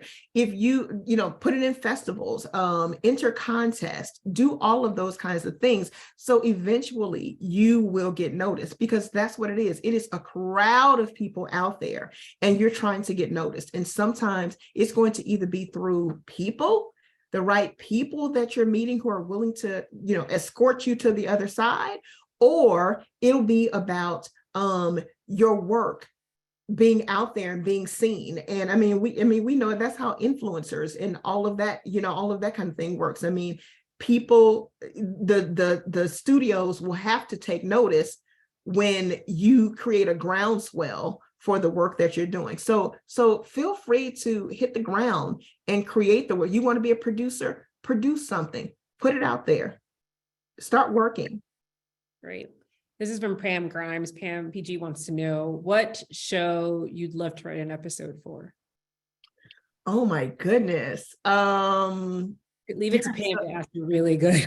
I know there are so many. It's so weird because it ranges. Like, I love the NBC One Chicago shows. And so, I look at the steaminess of Chicago Fire and like to try to write that. But then my current obsession, I just finished Jenny in Georgia. And I'm like, oh my God, I'd love to write that. And so these are wild swings. But I'd love to write that. But Pam, what I'd really like to do is write one of my own shows. I am currently developing and pitching a number of different shows to studios now. And so far, nobody has said yes, but I am sure there is a yes looking for me right now. It's looking for me. Sylvia, you wrote how many emails and got how many no's before you got the one yes? It's exactly coming. So there is a yes that's looking for me. I just have not approached it yet. And as soon as I approach that yes, somebody is going to buy my idea. They're going to say, yes, Sylvia, we want you to write this pilot and we're going to pay you to do it. And we're going to put it on our air. That is going to happen. I don't know when and I don't know who, but it's going to happen. That's what I really want to write, Pam. Manifest it. So let me give you some flowers right now. This is from an anonymous attendee. Sylvia, this is balm to my spirit. Thank you so much for sharing your story and insights. I completed the UCLA professional program in June, and I am in a similar rock bottom situation in my life. Not a question, just thank you for saving my life right now. So thank you. Thank you. I'm glad I'm here and can help. This one is from Alexia Sanders. Is there a dream network you haven't worked for yet, but wish for someday in the future? It seems crazy, but ABC. I spent 11 years working for ABC in news, and I have yet to work on an ABC show. And so I'd love to work on an ABC show. Great. Come on, Mouse. I know, right? Right. I'm a former cast member. Come on. Here's Tiffany Dotson. Have you ever felt like, because you worked in broadcast for so many years, that you didn't have the skill to write outside of what you already excelled in? And then, other than taking the writing course, how did you overcome those thoughts and not give up before you even started? Yes, I felt that I didn't have the skill, and that was exactly why I was determined to go to school. So many people said to me, "But you've been writing professionally for, your whole career. Writing is writing." And I was like, "No, this is different." And I didn't feel like I have the skill or the confidence to do it. And that was exactly why I purposely sought after a school program, because I wanted to learn. I wanted to learn the formula. I mean, I am a firm believer that you have to know the rules before you can break them. And so it helped me to kind of, figure out exactly what it is. And what I didn't know, I mean, really could fill a football field. I mean, so that's what I did. I actively sought out training. And how I continue to improve is a combination of things. One is continually doing it, and trying to get feedback from other people. But the other thing is also reading scripts. And you will find available online any number of things. You can find, probably the script from Gone with the Wind to the script to, whatever, Scandal. I know that's going off the air, but I'm trying to think of something right now. But like, there are so many scripts that are available of shows, TV shows, movies, etc., that are bona fide as good, or just, things that you enjoy watching. And you can read them and see how the writer structured them, and what they wrote in parentheticals, and all of that kind of thing. And to read the script and then watch the movie or watch the series in tandem, you'll learn so much, and that will help inform your writing. I have a friend of mine, I didn't do this until she said it, but she would do it together. She'd read the script first, and then she'd literally hold the script while she's watching the show or the movie and look and see how this scene played out. I mean, you can learn a lot from that. You really can. Wow. So we still have about like 22 minutes left with Sylvia. So if you have questions, please put them in that Q&A. This one is from Omega Stewart. Sylvia, your story is so inspiring. It almost mirrors my story. The only difference is I left the industry for personal reasons. Currently, I work as a school teacher. I want to get back into the swing of things, but I'm aiming to create my own show. What advice would you have for someone whose confidence is shaky? Oh my goodness. First of all, find your tribe. You cannot tell your dream to everybody. You cannot expect everybody to support you. And unfortunately, you might find that some of the people who are closest to you, like even people in your family, who you think are the ones who absolutely should support you, who are the main ones who will tell you, "You're crazy. What are you doing?" And that hurts. And that does not help your confidence at all. Find the person, whether it's one person or, you have 2 or 3 good friends or whatever, who you can lay bare with and tell them, "Here's what I'm thinking, here's what I'm doing," etc. and be able to share that. Those are surround yourself with the people who will boost you, who will remind you, yes, you can. I'm here to help. I'm here to support. That's thing number one. Everybody needs that. And that's whether you're trying to be a writer or a baker, you just need that. That's thing number one too. Thing number two, there are a number of like writers groups and things like that you can find in person as well as virtually on Facebook. Consider joining one of those groups because there are other like-minded people. Then I also have to give a plug for my own thing. This past year, in September of last year, I put on my first writers retreat and workshop. And it was an in-person workshop. We had it on Navy Pier at the Sable Hotel. And the whole idea for the weekend, there were workshops where there were, topics like, how to pitch your story, how to craft your story, how to develop great characters, those kinds of things. What do you need to know to get your book options, those kinds of things. And so it was a wealth of information in terms of workshop, but what was more important was it was a gathering of like-minded writers who are in similar spaces and have similar goals and similar dreams. And these people have now become, best of friends and closely connected. I say that because it helps to have people who understand that unique drive that you have, that other people are going to be like, do you know you are so-and-so years old? Or do you know that, you don't know anybody Hollywood, or what makes you think you can write, or whatever. To be around other people who actually get it and who can boost you on and who can tell you, oh, did you hear this fellowship is taking applications now, or that kind of thing. It matters. It really matters. So I say find your tribe and surround yourself with people who are like-minded and who understand what you're doing. And I will say now, I would love to launch right now, but I can't. I'm still waiting to sign some contracts. But I can tell you, I am doing another retreat the weekend of August 23rd through 27th.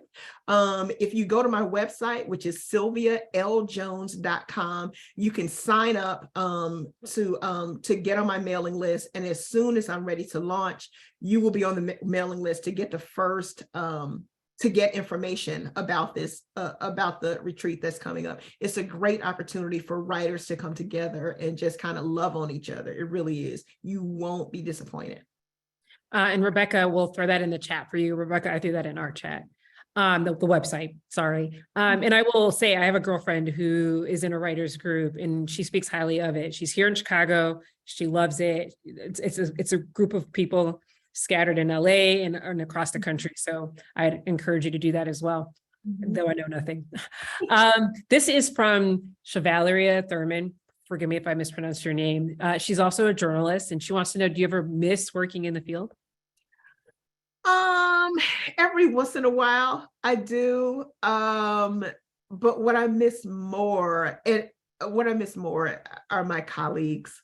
I worked with just some really, really wonderful people who hustled, who worked hard, who were smart. I mean, sometimes I think back on some of the things that I've covered, and it's great and it's wonderful, and some of it is not so great and not so wonderful.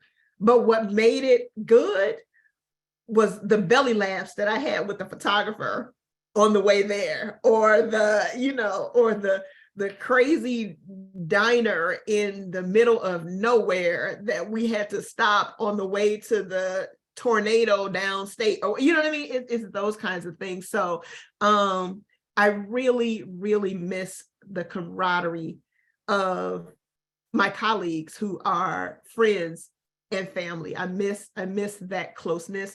And sometimes when big things happen, I kind of miss being in the action a little bit, but mostly I enjoy being on my couch. There's a follow-up from her, and it is, can someone break into the industry or a writer's room and not move to LA? Is it imperative that you be in the space? Well, I'll tell you this. since the pandemic happened, every room that I have been in, I've been in 3 different writers' rooms since the pandemic happened, and all of them have been online. So that didn't happen pre-pandemic. You really had to be in LA or in New York, because there are a few rooms in New York. Vast majority are in LA. And so the idea that you could be really any place else, maybe Atlanta, there are no writers' rooms anyplace else. So the likelihood of you being able to do it and stay in Chicago or wherever was slim.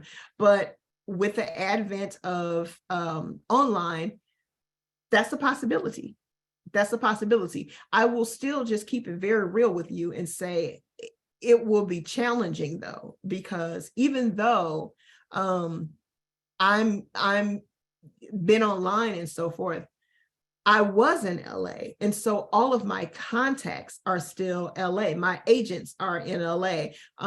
Whenever I meet with the studio exec, those are now on Zoom, but they're all in LA. And so as things open up and become more accepted as in person, I don't know how long our rooms are going to be virtual. I'm sure many of you in the audience know the same thing. I mean, in the height of the pandemic, people in news never thought you could produce a newscast from home. How do you do that? And yet you found a way. But now most journalists are either completely back in the office or some hybrid or whatever. So it is just becoming, I won't say it's impossible, but the more we come out of this pandemic, the more challenging it will be. Thank you. Thank you for your questions, Chevalier, sorry. And then this is from Dana House. She said, you talked about going to LA on a whim. You talked about your 2-hour commute. Well, it's not really a whim, but you talked about your 2-hour commute. Did you have a car, and how did this all work for you logistically? Like, how did it work? I did have a car. I actually took my car from Chicago to LA cross country. And as I mentioned, I don't know if you know anything about the LA market, but LA is incredibly expensive. And so I literally lived with my best friend's mom for, because that's what I could afford. And that was someone I knew, and that was where I planted, and that was where I stayed until I was able to really get on my feet. But so I thank God for help. I mean, just being able to come and stay with her was huge, because my savings would have dwindled so much more quickly had I had to immediately come out and find a place to stay on my own. It just would have been so much harder. This is from Downhouse. You interviewed the Clark sisters. What response did you hear from them that made you feel like that would be a great biopic? Oh, I knew that before I ever talked to them. I mean, just knowing who they are and being such a huge fan, it was the dream job that I never knew I wanted. Like, people have asked me before, is that something you always wanted to do? And I was like, that had never occurred to me until the opportunity came at me. And I was like, oh my God, this would be fantastic. So yes, I knew it would be a great biopic before I ever got a chance to interview even one of them. But once I started the process, from doing my own research and then talking to them, what I wanted to make it unique as a biopic was, you hear about the Clark sisters, and you talk about them as a monolith. To bring my own background into it, I am one of 4 sisters, and I have a mother who also very religious, kept us in church, all of that kind of thing. So there were similarities there in that mother and a block of sisters. One of the things that was important to me in writing that movie was, I was like, as one of 4 sisters, there are no 3 other people on the planet that I'm more different from. I mean, it's sometimes I wonder, did we really grow up in the same house? Because we are so different. And we also have different relationships with each other. And we all had different relationships with our mother. And so one of the things I didn't approach it as a gospel movie. I approached it as a family drama. And I wanted to be clear about showing the individual personalities of each one of those sisters. And I also wanted to show the individual relationships they had with each other, like who's closer to who was the mama in the family, who was the brat in the family, you know. And I also wanted to show how how their relationships with their mom was individual and unique. It wasn't just mom and daughters, but Dorinda had a different relationship with her mom than, you know, that was important to me from my own upbringing, because I knew in my own family, that was the way it works. And that was actually one of the things that the executive at Lifetime really sparked to, the idea of individualizing them and showing them as individuals and as people rather than just as this block. Yeah, you humanized them. You really gave them, you spoke to their personalities, to their individualized traits, instead of it just being the Clark sisters. Like, it just wasn't the Jackson Five. They were all new people and stories. How long did it take you to write that? I think all in, I think it was like maybe 4 months, something like that. And then from then, how long before you went into production? The whole process took about 2 years. Took about 2 years. I was well on. I had done 2 other shows by the time that show aired. So I had long finished it. I think I completed that in 2018, and it hit the air in 2020. Okay. Yeah, so it was like a 2-year process. Were you on set for that whole? I was not on set for any of it, unfortunately, because I was on another show. I was in a writer's room. At that time, I was working on the show that I gave me my sea legs, which was Tell Me a Story. It was a horror suspense thriller that was on, at that time, it was called CBS All Access. Now it's Paramount Plus. And it was on CBS All Access at that point, and then went on to CW. Created by Kevin Williamson, who is the person who created Vampire Diaries, wrote I Know What You Did Last Summer, and that kind of thing. And so it was a great opportunity to work with him and to learn from him in a genre I had never worked on. And so I was in a writer's room, so I could not leave to go to spend a month on set, as much as I would have liked to. What was that like for you to let go of essentially your firstborn? Oh my God, it was not easy. It was not easy. It was a struggle. It was. But fortunately, I am a collaborative person. And this movie, it really was a collaborative effort. I mean, I cannot sit and just take credit and say, oh, you know, I did this and I did that. I mean, as a writer, you create the framework, because it's not a movie until, you know, there are words on the page. So I create this framework, and then the director brings the vision, and then the producers help shape it. And then the actors, you know, they say, oh, I feel like the character should do this and not that. I mean, it is a living, breathing, you know, entity on its own. So, you know, you learn to put it out in the world and just pray that every other hand that touches it makes it that much better. And I think that's what happened in this case. Every hand touched it, made it better. Great. So we only have a few more. We have about like 10 minutes left with Sylvia. We just got a late question here coming from, please forgive me if I mispronounce your name. It's Katanya McCoy. She said, congratulations and thank you for sharing your amazing story. I relocated from California and now back in my hometown, Chicago, since my return. I've experienced age discrimination when I made the decision to go back to school several years ago for my MFA in cinema TV to work in the industry as an above the line crew rather than below the line. After working for over 20 years on a set as a makeup artist and special makeup special effects makeup artist. Any advice for getting on, which is another show that you worked on, Power Book 5, 4, Force or The Shy, under a new direction? Is there any kind of encouragement or words of advice for someone switching who's already in the industry? Again, I'm going to say networking. I mean, I know I feel like I'm beating a drum, and that seems like that's the answer, but truthfully, it's about relationships and connecting. It's a little hard for me to say specifically who she should, try to ingratiate herself with, because she says above the line, but I don't know where above the line she's looking to be, whether she's trying to be a writer or a producer or a director or whatever. But I would say, whatever you're trying to be, hang with those people. Like, try to get to those people. So if you're trying to be with a writer, it's easy enough to see who the writers are on Power Book. Connect with them, even if it's on Twitter. The one thing about the cast and crews in Chicago, those crews move. You're doing Power one day and you're doing, Chicago Fire the next day or whatever.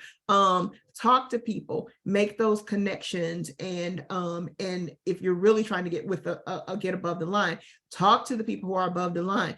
And if you're trying to be a writer, try to see if you can get somebody to read a script. I hope you have a script. I hope you have done well and done your due diligence and are at a place where if someone says, yes, I'll read your script, you're ready to press send. Ooh, networking is always the key. It is. Are you interested in directing? And if so, do you want to direct a movie or a television show? Or I do want to direct. I think that's down the line for me. My first goal is to get my own show on the air. I really want to, I don't know if there's a such thing as perfecting the art of writing, but I want to go much further in my writing career. And I think directing will eventually become a part of that. I read a quote once that's from a famous director who said the reason he became a director was because he wanted to be able to control the vision of the things that he wrote. And it made so much sense, because just like you make the comment about the Clark sisters, once I gave over the script, it was out of my hands. And, some changes I like, some changes, but that's what happens. And so I do think that I will elevate to the point where I do want to start directing, and I do want to try to direct my own things, be it a movie or a TV series or whatever. But right now, I can tell you I am more of a monotasker than a multitasker, and I am solely focused on trying to get my own show on the air. I will say, to add to your point, I have a really good friend who's an author, and a lot of her books have been optioned. And I asked her, would you ever want to screenwrite the books, or would you want to be a part of it? And she said, no, because at that point it's someone else's art. And I thought, whoa, that's really powerful to want to relinquish control. And you may like it, you may not. A girlfriend of mine, she wrote the book You, which has become this Netflix phenomenon, right? Yeah. But at first it went to Lifetime and it didn't do well. And then it became this crazy thing. And she writes the screenplays for that. And it's a similar thing. Everyone's going to have their own, path and how they want their story to either unfold or be told by other people. And I think as long as you continue to look at it as art in a form in which you can grow, for those of you who are on this call or who are going to watch later on the YouTube clip, know that networking is what Sylvia has explained to us is key. Know that taking a chance and leaning into that chance is also very important. And then trusting your gut. Surround yourself by people who are going to uplift you. It's the same thing as any other situation, right? You wouldn't hang out with friends who disparage you. Right. So why would you allow your friends to prevent you from finding another way to grow?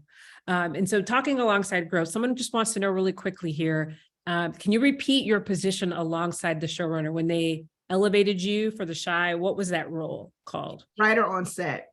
Writer on set is what it's called. And really that role is typically reserved for someone who is one of the writers on the show and who's been in the writer's room. And then when they go to set usually it's for the episode that they wrote, they are referred to as the writer on set.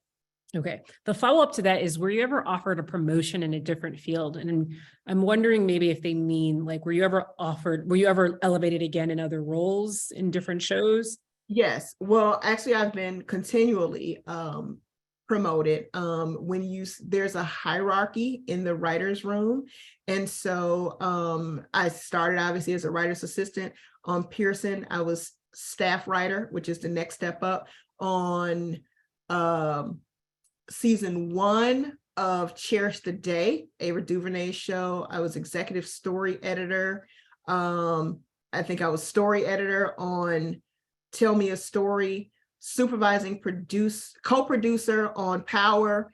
I was supervising producer on The Endgame on NBC. And now I don't know when I'll staff again, but the next show that I'll be on, if it's not my own, I will likely be a co-executive producer. So I've been steadily promoted. I'm just so crazy proud of you. Sorry. So Alexia is a follow-up from her. She said she recently graduated from Columbia, and she said, when pitching a show, I know that you have a pilot fully written, but I wanted to know if writing more episodes is plausible, and if you should have your show Bible finished before pitching as well. A few different answers to that. You don't necessarily have to have a pilot written to pitch. A lot of times you can get paid to actually write the pilot. People sell on pitches all the time where it is, and that's one of the things. I'm going to plug my website again. Unfortunately, they are not there yet, but in about a week, you'll be able to go, and I have a whole workshop called Pitching Like a Pro that you should seriously check out. There's a structure to it, but you can pitch out your series to executives, and very often that is what they are interested in looking at and seeing, and they will more often buy based on a pitch. Yes, you can, and then they'll help guide you through your pilot, because now they can put their hands in it as you're writing, and so a lot of times they prefer that. But yes, you can also sell on based on a pilot, have them read it, and they may say yes based on that.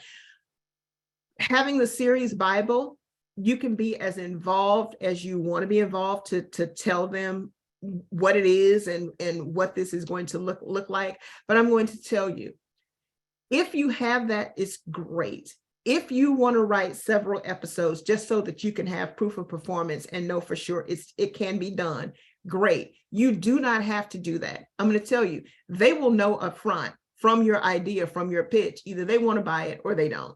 So don't feel like it's required. Do it if you want to, but you don't have to. Okay. We have a hard out here at 1 o'clock. So those of you who are journalism folks, you know that means the clock, when it hits 1, this will be disconnected. Before we go, Sylvia, can you briefly answer this question? How do you go about securing an agent?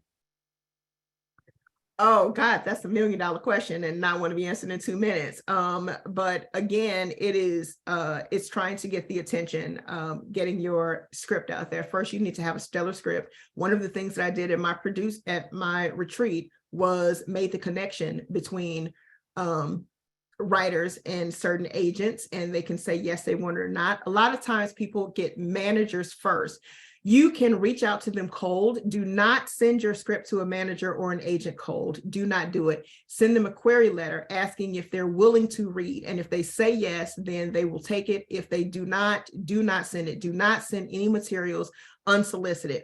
I also would strongly recommend looking for legitimate contests and festivals, that kind of thing, to submit your script. If you submit your script and you place, very often the prize is that managers or agents will seek you out. And yes, I think my time is running out, but those are the kinds of things that you need to do, or, making direct appeal. But that's getting an agent and a manager is really difficult very often. And I talk about early in my career, I did not have an agent. It wasn't until after I got my first credit on the Shy that an agent came to me, because they saw that I was already working. Thank you so much, Sylvia, for your time. Thank you, all of you, for joining us and having such thoughtful and insightful questions. This will be on our website in a couple of days for you to rewatch, for you to soak in and to listen to these wise words by such a wise and wonderful woman. Thank you so much for your time today, Sylvia. Thank you again for all of you watching. Have a good Saturday evening. Thank you. The pleasure was mine. SylviaLJones.com. Yes, we send it in the chat. So please copy it now because this will self-destruct essentially in about 14 seconds. Thank you all. Thank you.